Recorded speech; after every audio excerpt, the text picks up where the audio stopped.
Traveling's dangerous, man. Even if you're in an airplane. Did you guys hear about the, what's this, in India? A cat? Oh. No, I'm sorry, in Sudan. I think I did hear about this. Apparently what happened was, well, at least they think, they check the planes, but when you're a cat, you're hiding, man. So climb up into it was like a stray, and it just must have been in this weird spot, and no one saw it, on the checks, and they're in flight. Part of luggage now. It attacks the pilot. What? And everybody's freaking the hell out. No one can catch this thing. They had the freaking pilot turn the plane around. Yeah. Completely went back. Yeah, no one, it's like, I mean, I would have done the same thing. Like, get me the hell out of here. Can you imagine being in a cockpit with a freaking cat that is just pissed? Oh, yeah. I think they had to come, this might have been two different things. This has happened before multiple times. One instance, they had to do it where they had to, like, take the whole cockpit apart.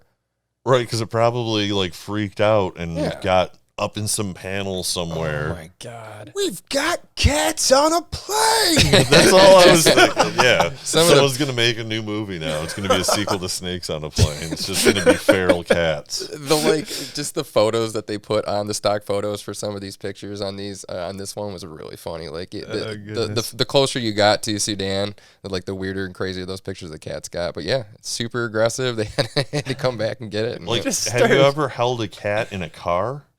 Yeah, I told you a cat would kick your ass. Like, cats do not like motion. At least any cat I've ever encountered, like when we had to take them to the vet or whatever, taking them in the car and trying to, if you're trying to hold on to them, if you don't have them in a carrier, you better have something to wrap them in so they don't tear your ass apart. Because they're just trying to hold on. Right. Yeah. They don't understand what's going on. The whole world's just shaking and moving, and they don't feel steady. And they're with you, and that's your cat. Like, if you're just like some random stray cat and you're just now all of a sudden you're in a pressurized cabin with all these strangers. Yeah, that would be terrifying. I wonder if he ran from a plane taking off to begin with and then ended up in another plane like, I'm safe. It would look like, in cartoons when animals fight and it's just like a cloud of dust with arms and stuff. That's what the cat would look like in the cockpit of a plane. Really yeah, exactly, man. Get me the hell out of here. I don't blame that guy for turning around one little bit. Well, and I can only imagine if you're the pilot, you're holding onto the flight stick or whatever it's called,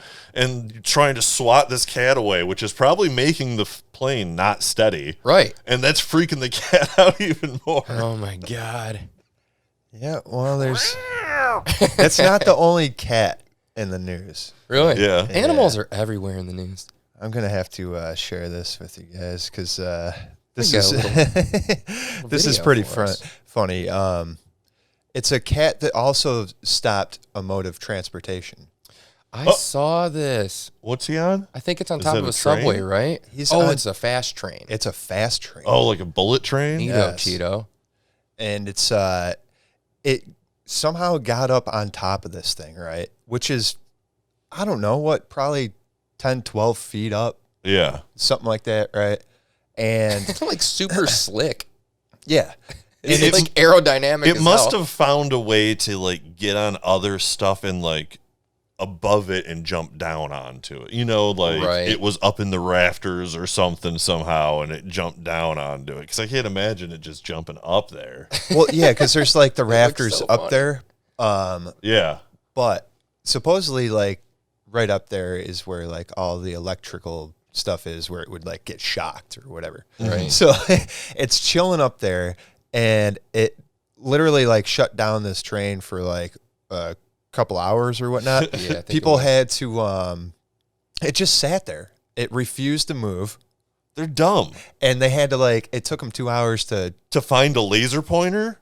Exactly. I could have gotten that cat down in 5 minutes. I think they were just trying to be too nice. Right. They're trying to call it and get the cat. They're trying to call a strange cat. You can't call most cats that you know. It's rare when you see someone be calling their cat and their cat actually responds. Yeah, exactly. And that cat's up there. Or some kind of distraction. Yeah. It's up there chilling and just looking at a bunch of dumbasses. Yeah, they're smart. They just don't care. Right. They don't give a shit. They're just no, I'm doing me. I feel empowered because I'm up high and I'm watching you dumbasses try to get me down. Oh, if that cat knew how many people's day it was ruining, it just would have stayed up there longer. They basked in it. They shut that train down and made everyone go on to a different one. No shit. Yeah. Wow. That's awesome, though. Man. That is so ridiculous. It's just, I mean, what are you going to do, though, right? Like, at first, when I was looking up this story, I thought it was a big cat. No, it's just a house cat. I thought it was like at least maybe a bobcat. One like something dangerous. Right. Like, I don't want to touch it. And, what if it gets loose in the subway or wherever you're at? The fast trainway. No one was eating sardines. That's what I'm saying. Get a treat. Shake a bag of nothing, for God's sake. Like, you're not nothing, shake a bag that's got something in it. Something. Put a cardboard box down. Right. A cardboard box would have saved the day. Why did no one think of this?